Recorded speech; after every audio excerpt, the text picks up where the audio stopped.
हरे कृष्णा। ग्रंथराज श्रीमद् भागवतम इन हिंदी भाषा में गोपियों द्वारा श्री कृष्ण के बंसी गीत का गुणगान 10वां स्कंद। ओम अज्ञानतिमिरान्धस्य ज्ञानाञ्जनशलाकया चक्षुरुन्मीलितेन तस्मै श्री गुरुवे नमः। नमः ओं विष्णुपादाय कृष्णप्रेष्ठाय भूतले श्रीमते जयापताका स्वामिन् इति नामिने। नमः ओं विष्णुपादाय कृष्णप्रेष्ठाय भूतले श्रीमते भक्तिवेदान्ता स्वामिन् इति नामिने। नमः आचार्यपादाय नित्य पापदायिने गौरकथा दामदाय नगरग्राम तारिणी। नमः ओं विष्णुपादाय कृष्णप्रेष्ठाय भूतले श्रीमते भक्तिवेदान्ता स्वामिन् इति नामिने। नारायणं नमस्कृत्य नरं चैव नरोत्तमं देवीं सरस्वतीं व्यासं ततो जयमुदीरये। हरे कृष्ण।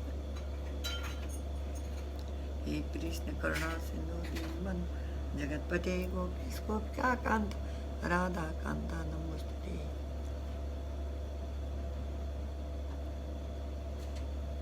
वासुदेवा ओम नमो भगवते वासुदेवाय। ओम नमो भगवते वासुदेवाय। ओम नमो भगवते वासुदेवाय। वासुदेवा परा वेदा वासुदेवा परा मखा वासुदेवा परा योगा वासुदेवा परा क्रिया वासुदेवा परम ज्ञाना वासुदेवा परा तपा वासुदेवा परो धर्म वासुदेवा परा गति। गोपियों द्वारा श्री कृष्ण के बंसी गीत का गुणगान 10वां स्कंद। वाञ्छाकल्पतरुभ्यश्च कृपासिन्धुभ्यश्च पतितानां पावनेभ्यो वैष्णवेभ्यो नमो नमः। ब्रजभूमि के वन मंद बहती शीतल वायु तथा सरोवरों में खिले कमल पुष्पों की सुगंध से ओतप्रोत थी। श्री कृष्ण वे ने अपने बड़े भाई बलराम एवं ग्वाल बालों के साथ वहाँ प्रवेश किया। वन का वातावरण मंदोन्मत्त भरमरों के गीतों से गुंजायमान हो रहा था और पक्षियों के झुंड फूलों से लदे वृक्षों पर जहाँ तहाँ पड़े उड़ रही थी। अपना गायों को चराते हुए कृष्ण ने बांसुरी बजाने आरंभ की। जब गोपियों ने कृष्ण की बांसुरी की ध्वनि सुनी तो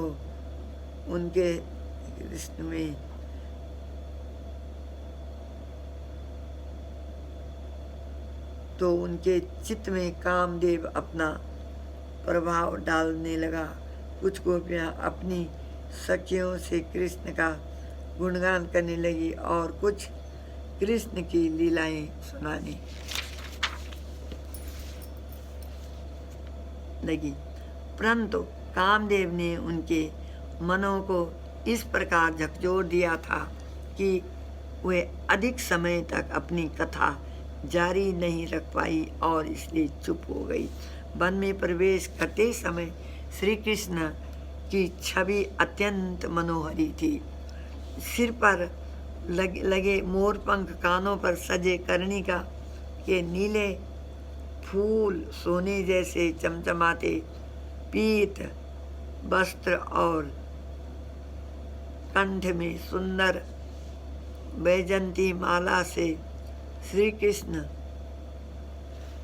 नर्तकों में सर्वश्रेष्ठ नटराज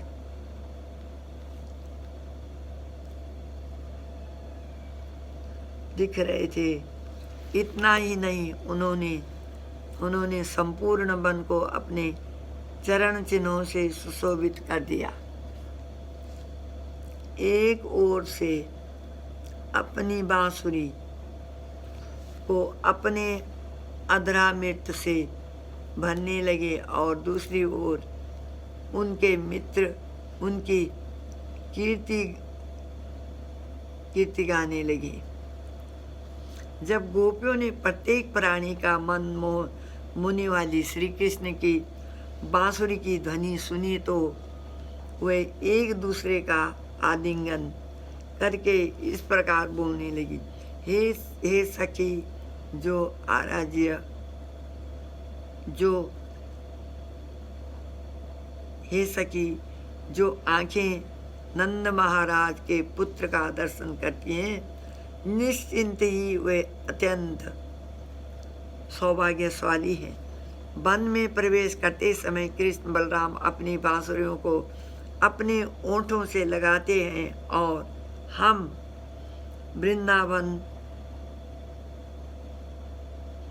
वृंदावन वासियों की ओर प्रेम भरी दृष्टि से देखते हैं। आँखों के लिए इससे श्रेष्ठ और क्या दृश्य हो सकता है।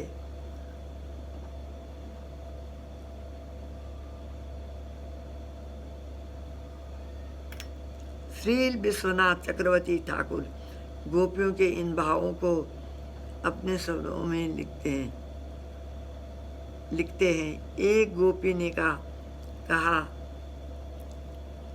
हे सखियों, यदि तुम केवल अपने परिवार में ही उलझी रहोगी तो भला क्या देख सकोगी। विधाता ने हमें ये आँखें इसलिए दी हैं जिससे हम सर्वाधिक अद्भुत वस्तु कृष्ण को देख सकें। गोपियाँ जानती थी कि कहीं उनकी माताएं अथवा बड़ी गोपियाँ उनकी इन रसिक बातों को सुनकर उन्हें डांटने न लगी।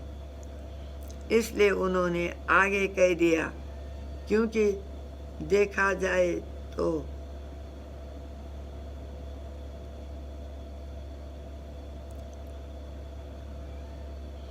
कृष्ण केवल हमारे ही नहीं अपितु इस सृष्टि के प्रत्येक व्यक्ति के